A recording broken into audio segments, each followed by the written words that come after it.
And we're coming on from going live here. This is the 5 a.m. Mester Scrum Show. I'm Greg Mester, Scrum Master and Agile Coach. Hope you're doing well today. And what a beautiful day. I got a good video up there on TikTok of the morning sky. It was beautiful. It's different every day when you go see it pre-dawn. Anyway, so what are we going to talk about today? Today I want to talk about sprint planning part 3, the how a lot of teams are missing the how when they come out of sprint planning. And I want to talk about that a little bit and give some clarity on how I've seen and experienced in some of the teams I've done in the past, and just some thoughts related to that part and how it interplays with the Agile Manifesto. So I am Greg Mester, Scrum Master and Agile Coach. Here on the 5 a.m. Mester Scrum Show, we talk about Scrum in a practical and tactical way so that you can deliver value to your customer without working crazy hours, get home to family and friends, and enjoy life and have some fun at work too. We do that too. So what about the sprint planning that I look at, right? So in sprint planning, they talk about there's 3 parts that they talk topics that they bring up during sprint planning. I want to talk about the third topic, which is the how. I actually call the how part B in sprint planning. Part A is where everyone agrees to what work you want to do during the sprint.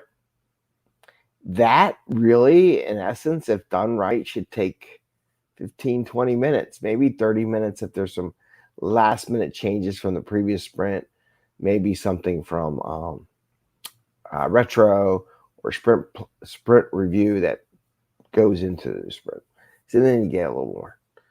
But the how, this is what teams don't work on enough. They go, okay, we got a list, see you, bye, I'm out of here, right? But really, when you look at the sprint guide, the Scrum guide, there is a whole section time. They give you 8 hours for a 1 month sprint, right? And you break it down. So if you do 2-week sprint, you got 4 hours. So in essence, let's say we have a 2-week sprint and you have 4 hours to do your sprint planning. And this is what you're supposed to, gives you that time, that buffer zone. And I'm saying that you get a half hour, you can a half hour do part A of sprint planning. What do you do for the other 3.5 hours? Well, this is where the how comes into play, and how interactions and what individuals do also come to play from the Agile Manifesto. This is where that part comes into play. Teams, people, developers, teammates should be looking at the stories. They said, this is what the business wants to do. So let's start thinking about how we might come up with the solutions to these problems. Some teams will assign individual stories to individual people, and they'll go off and figure things out. Some teams will work together as a whole on the stories and come up with solutions. Either way, it results in an interaction. Now, when we go assign people, I want to give you one piece of advice on that.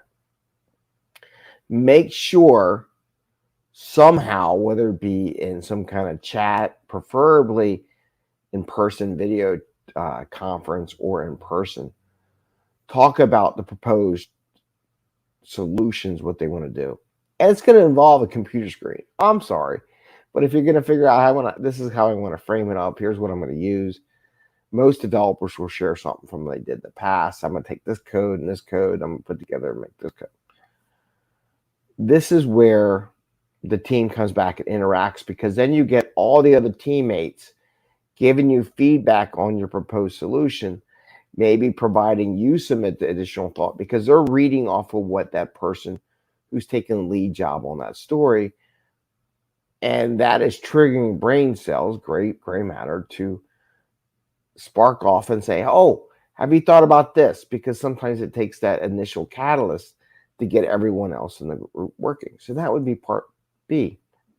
This is the how that we need to come up with. And a lot of teams don't do this. They just go, here's our list, here we're going to do it. Now, I'll give you one thing, a warning, why they say there's 2 parts, right? Because I mean, in an XP world, everyone would be there. Gotcha. And most of the worlds that are out there now, the product owner doesn't really know or need to know how you're going to come up with a solution. It's actually, to be honest with you, sometimes I think it's better that they don't know the how, because then they start getting into the weeds. But we need them out there with the business client, getting stuff, getting feedback, and bringing that back to the team. That's their job. It's a job to go get feedback. It's a tough job. And most developers don't want to do it, right? So after we're done that part A, the product owner can go off and do whatever they want to do. Part B is where the technical stuff. So what you don't want to make sure you're not doing is this part B, the how, with the product owner, because I'll be honest, they'll get bored to death and they don't understand what you're saying. You get geeky and they don't want to be geeky, right? Maybe they don't like the geek. That doesn't get them their juices going. So the team itself does the how without the product owner. Don't need the they can be there if they want, but they really don't need to be there. Just to be available if there's any questions. Like sometimes teams might ask for a Three Amigo activity where they get the product owner testing and developing together, and they ask them questions to clarify a story if they need it. So the product owner is available doing it. They know you're doing it, and if they see you on Messenger and say, hey, can you meet with us? We want to talk about story XYZ. They can come down and give you some clarity.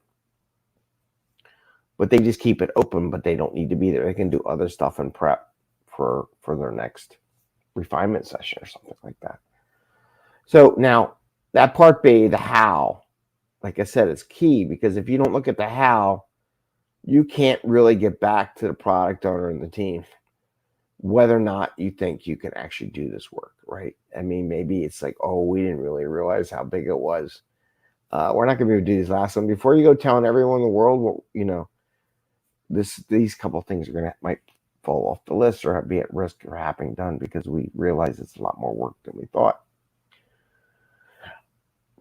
But that second part also allows you to subtask your work. So everyone on the team knows the way you're going to come up with solutions. So if you're out that day, or you're sick, or you're going on vacation, or something happens, kids get sick, it happens all the time. I mean, it's just part of life. Everyone kind of knows where you've been, where you're heading, and what you're doing, and they're not trying to create everything from scratch. So this first session is ability to let everyone know the thoughts to solve the problem. So it keeps them from getting put back behind schedule or behind their mental what they want to do, because they kind of know what's going on. Also, it allows you to put subtasks. I know some people don't like subtasks. If you get everything done in a day, you don't need subtasks. But if you do things that you think is going to take a couple days to do it, then you really should subtask. Anything takes more than a day to get done, you should subtask. Personal opinion. People say, well, subtask, I don't need that. Well, okay. But your team deserves the respect to be allowed to know if something does happen and they have to pick up the job, because it's we as a team. We say we want to do this. They know where you were at and what you were doing. So that would be something that they need to be able to see. That's pretty much what I got. I just wanted to share that with you. I wanted to share how, and one last piece of emphasis. There is interaction in sprint planning. There's interaction with customer, part A. Part B is the interaction in the team as a team. And it's critical. Without that interaction, your quality, you can't build as good a quality. You can't come up with these new ideas. You can't accelerate the design process because you're depending on one person doing the work. So that interaction product helps magnify the results from your sprint. So I just want to share that with you. I want to go through, I do different things. I'll hit some more sprint guide stuff and how the Agile Manifesto and the sprint guide connect with each other and how they apply for all the things in the sprint guide. So I kind of disagree with some people who say Scrum is not Agile. I said it's how you use the Agile framework or the Scrum framework and Agile Manifesto together to come up with a better solution. Anyway, I want to wish you all a great day. Happy Scrumming. Hope you enjoy your day. Have some fun. And we'll see you tomorrow. Oh, tonight. Tonight at 8 o'clock, by the way. We're doing our show. So that's coming up. And I got some news items for that. That's coming up this fall that I'll be hosting. So that'd be cool. And again, see you tonight at 8. And I wish you all the best. Take care.